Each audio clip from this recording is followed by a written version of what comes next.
are invited into this space. You are absolutely welcome in this space. I really do wholeheartedly welcome you because me and many people in this administration do absolutely believe in free speech. We believe that it is necessary. We believe that the way to address speech that feels abhorrent, that feels harmful, that literally denies the humanity of people, that one way to do that is with more speech and not less. I still ask, is the juice worth the squeeze? I mean, is it worth the pain that this causes and the division that is... What? Oh my God. She really just said, yeah, we support free speech, but you still need to leave, bro. Like, you need to leave.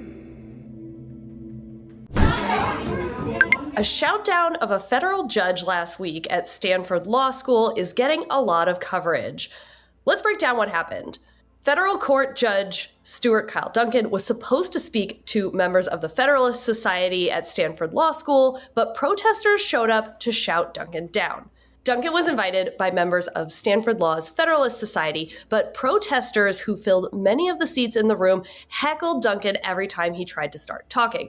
Many of them say they object to Duncan's quote-unquote harmful views on things like trans rights, gender, and LGBTQIA+ issues. At one point, the law school's DEI dean, Tyrion Steinbach, was called in to restore order in the crowd. Is that okay? Because you are also talking to the room. You asked for an administrator. She is an administrator. You just asked for an administrator. I'm here. You want to do chamber? Here's my thing. And shout out to this lawyer for breaking this down.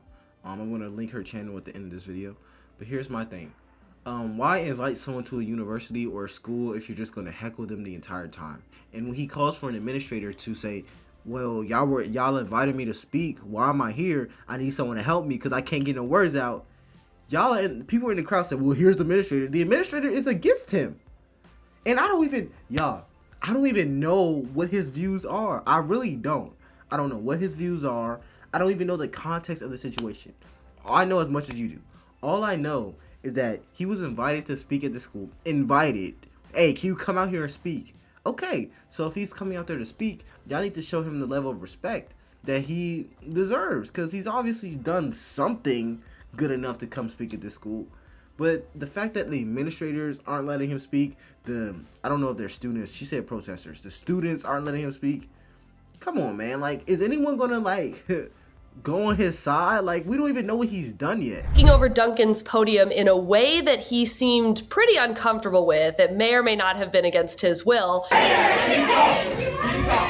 racism is showing. What?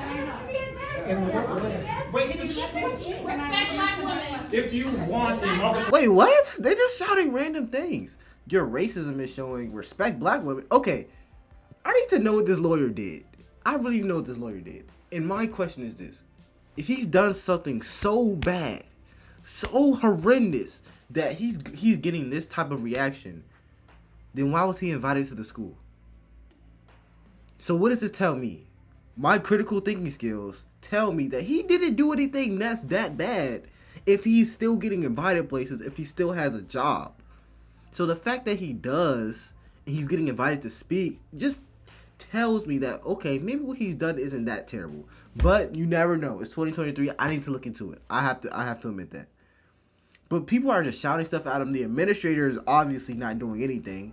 But let's continue to see what happens. Hey, y'all, make sure y'all subscribe to the channel. Don't forget to subscribe. If you want a marketplace of ideas, you have gotten what you wanted, take it. Help? Like, do you want an echo chamber? What's the issue? Can I help? She does at first a pretty good job of explaining why free speech is important at Stanford. You are invited into this space. You are absolutely welcome in this space. I really do wholeheartedly welcome you because me and many people in this administration do absolutely believe in free speech.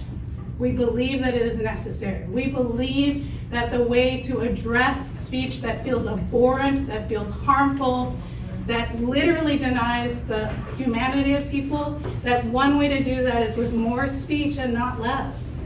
But then things go off the rails. I still ask, is the juice worth the squeeze? What is that? I mean, is it What? worth the pain that this causes and the division that is... What? Oh my God. She literally just said, yeah, we support free speech, but you still need to leave, bro. Like, you need to leave. Like, is it worth you being here?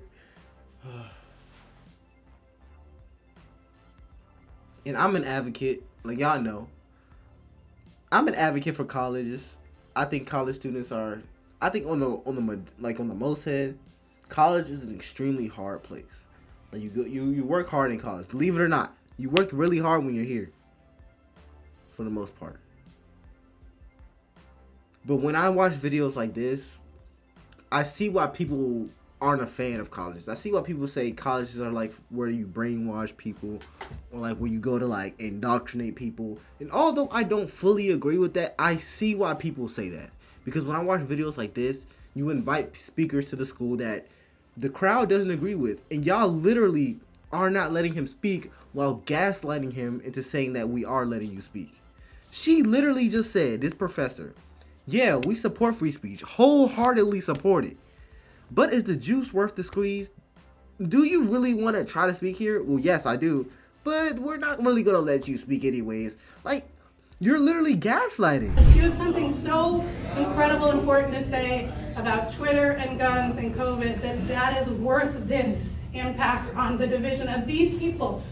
Steinbach talks a lot about how the judge's views are quote unquote harmful, and she asks repeatedly if, when it comes to free speech, is the juice worth the squeeze? Meaning, is it worth having free speech at a place like Stanford Law if some students get upset by things that speakers say? Free speech advocates, like fire, seized on this because, of course, as we know, the juice is worth the squeeze, because the alternative is that only one set of views are acceptable in a given university or college. At a place like Stanford Law School, or any law school for that matter, debating hotly controversial topics of the day, that's baked in to the concept of a law school. So not only should students not shout down speakers, but they also, frankly, should be scrambling to hear what Duncan has to say. If a sitting federal judge actually has views or makes rulings that Stanford Law students dislike, they should be eager to listen to the nuances of what he has to say. And that's what I'm thinking. Like, this is a Stanford Law School.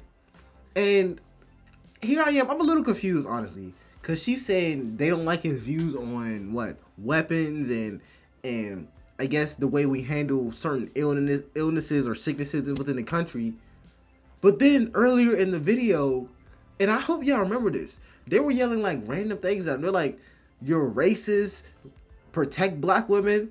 What does that have to do with anything they just said? And I know I'm not crazy.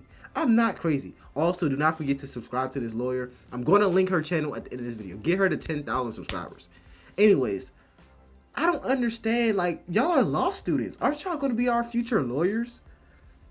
If I get arrested, or if I'm in something, God forbid, I don't know if I can hire y'all, because y'all just going to start yelling at the judge. Like, are y'all even going to try to defend me on a like a lawful, or using laws or using logic? I don't even know what this judge did, because nobody can even say it. Y'all just screaming random buzzwords at him. So that they can respond. Of course, they're also free to ignore him. What they're not free to do is resort to mob censorship and shout down the speaker. The Federalist Society in this case invited Judge Duncan to speak. The floor was his in this limited or closed forum until he turned it over to students to talk during the Q&A.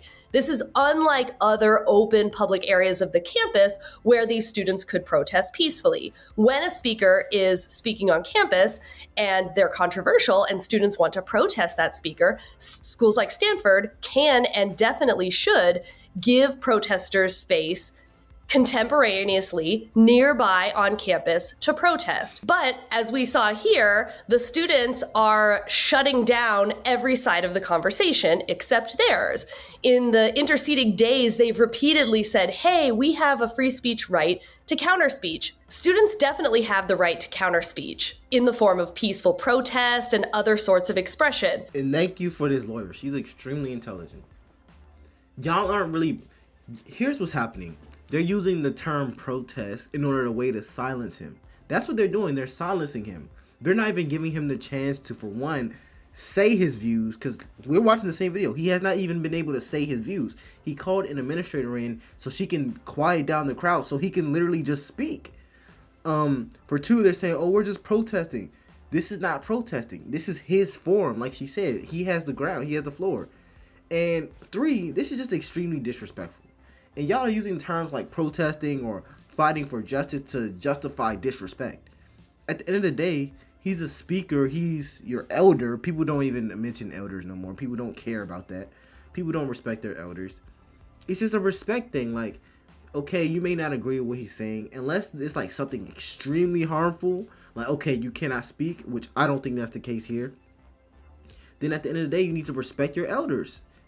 Like, just respect him. If you have a problem or you disagree with what he says, you can voice that after the matter. And if your reasoning is strong enough, it may change his mind. You may bring a person to your side. That's what I believe, at least. But what are you doing by silencing him? You're not doing anything. You're actually pushing people away, because the crowd may be right in this situation, but now you have me and probably people watching this video like, I don't care what the crowd is talking about. They probably gonna look up this judge and support him anyways, just because they don't like the fact that how y'all treated him. All I'm saying is, you're not really doing anything positive by talking over him. The professor's obviously not doing anything positive. She's just gaslighting him.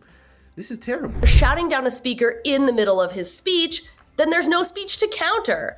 The students behind the Duncan shoutdown want this to be a one-way conversation, but Stanford Law School policies, the First Amendment, the Leonard Law, which applies the First Amendment effectively to Stanford law, require that conversations be robust and wide open on Stanford's campus.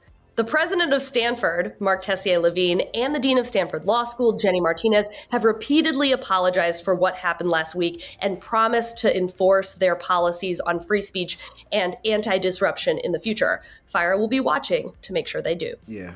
Shout out to FIRE. Make sure y'all subscribe to their channel. There are all these links right here.